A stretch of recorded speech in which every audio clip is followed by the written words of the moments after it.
Hello, I'm Chris Pedersen and this is Stockwatch on Wednesday, the 6th of March, 2024.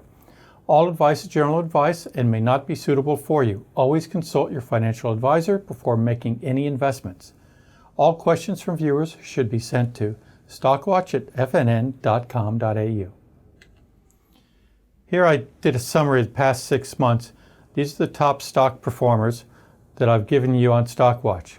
But the best performers are James Hardie, RWC, Wesfarmers, Nufarm, News Corp, and the list goes on. This is significantly better return than you would have gotten just buying the ASX 200. Here are some winners and loser performance statistics. Companies making a profit, 34 of my selections.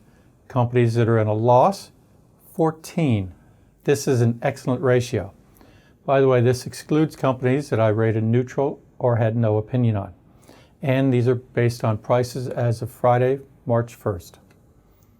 Here are some of my market observations. India GDP is at 8.4%. That is massive. It is the world's largest in terms of population, and now it has extraordinary GDP growth. But bear in mind, it's off a low base. The Aussie consumer is slowing their spending. However, it is not collapsing. They're still spending. Our GDP is still growing, although not as fast as it has been the past few years. The reporting season profits. Now, this is a very interesting statistic. 17% up for miners. However, non-miners, the profits were flat. That is very significant. Key numbers from results. Outlook statements, well, 18% were positive, 19% were poor, and the rest were in line. Revenues. The revenues, 23% were increased revenue expectations, and on the negative side, 58 expected revenues to decline. That is very disconcerting. Net profit after tax was positive with positive result, 42% of the companies, and a poor earnings per share, 25%. Dividends per share was 35% positive, 35% neutral, 29% negative. So in terms of dividends, it was kind of line ball. What you want to do is you look at companies that are raising dividends and make sure they're sustainable. Here are other statistics that you can look at your leisure. Iron ore futures versus China's stock market. Well, as you can see, the iron ore futures on the right have been declining because the price of iron ore is declining. The China shares, well, that market has been in decline for quite a few years now, and I don't see any stimulus to turn it around right now. Copper prices. These are US dollars per pound. This is very significant because copper's in the news. A lot of people are looking at copper. They're trying to extrapolate going forward. These estimates are from UBS, and I took a long time frame. But what you see here, 2019, the price was $2.73 per pound. Then in 2020, it was about the same at $2.80. However, it jumped the next year. This is the first year under COVID, up to $4.22. Since then, it's been relatively stable. And if you look going a lot further out to 2025, it's at $4.50, which is a decent increase, but not that significant. 2026 is up, but then 27 and 28, they are expecting it to decline. This is the copper demand by sources, a nice little pretty pie chart for you to look at. And this is China use in transition. Well, what you see in the light red, light brown, is the use of copper for green energy purposes, such as more electrical wires, motors, etc. This page is very significant. It shows copper global supply versus demand. In 2019, the negative 292 means that there is more demand than supply. There is a shortfall of 292 kilotons.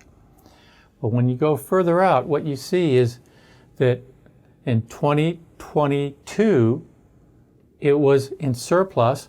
2024, it's a huge deficit, and that deficit just gets bigger. What is that telling us? Well, on a pricing basis, we should expect that the price of copper will soar.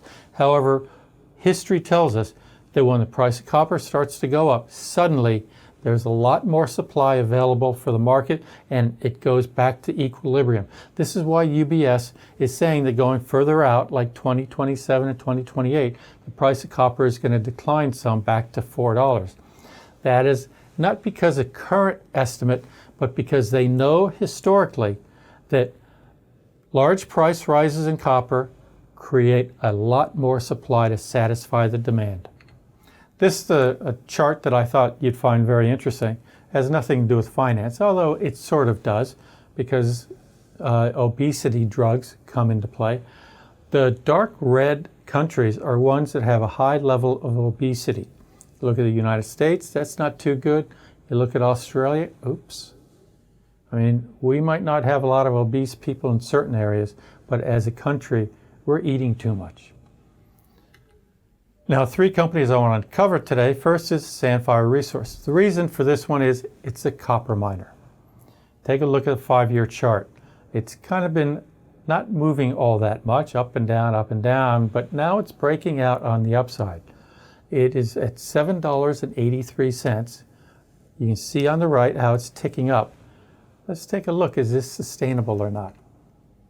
First of all, I have a 12-month price target of $7.75.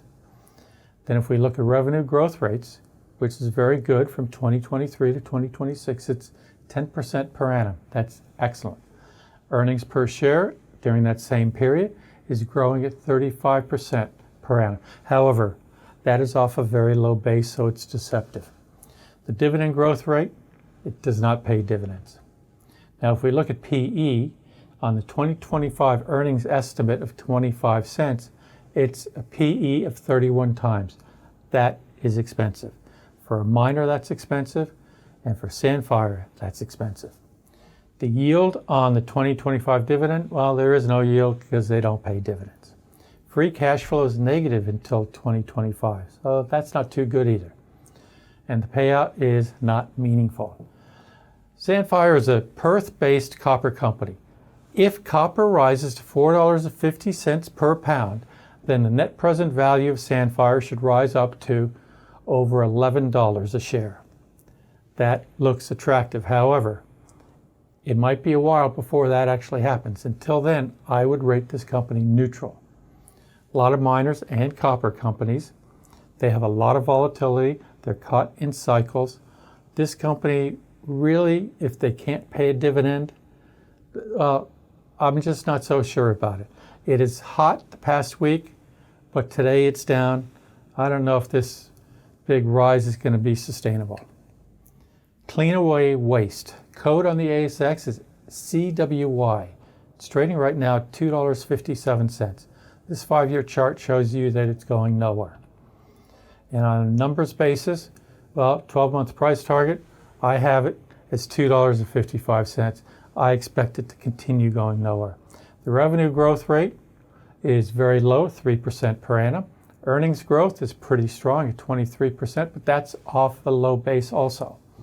And the dividend growth rate, 17%. But let's look at how it's valued overall in terms of the ratios. The PE ratio on the 2025 earnings estimate of 11 cents is 26 times. And on a yield basis, I'm expecting about a 7-cent dividend in 2025. Well, that's only 2.5% yield. Free cash flow is 3%, and the payout ratio is around 65%. This is a waste disposal company for residential and commercial. I feel they have too much debt and interest costs.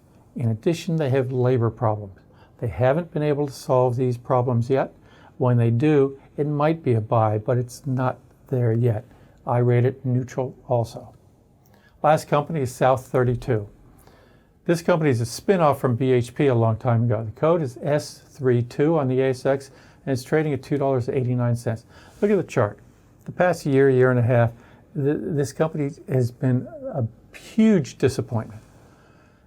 Everybody keeps wanting to get invested because it's bottomed out and will continue to then turn around and go up to where it used to be. Well, I'm not so sure that's going to happen. I have a 12-month price target of $3.60. That is a little bit low compared to other brokers in town. But I don't have confidence in S32. The revenue growth rate for the next 3 years is 0. The earnings per share growth is 12%, and the dividend growth is 14%. These are also off of a low base because of COVID. The PE on the 2025 earnings estimate of 23.5 cents is 12 times. Now, that's in line with how miners should have a PE because of the cyclical risks to them. The yield for the 2025 dividend of 9 cents is 3.1%. That's okay. Its free cash flow is 5%. The payout ratio is 41%. They're a diversified miner. I do think it's a good company, but I would wait until they start performing a little better. The share price has to bottom, and if I give up 10% of the upward move, that's fine, but that is a better time to buy than right now where it's continuing a downtrend. As always, if you want to learn more about anything I covered today, send an email to stockwatch@fnn.com.au and address it to me, Chris Pedersen. Thank you for your time, and I hope you have a profitable week.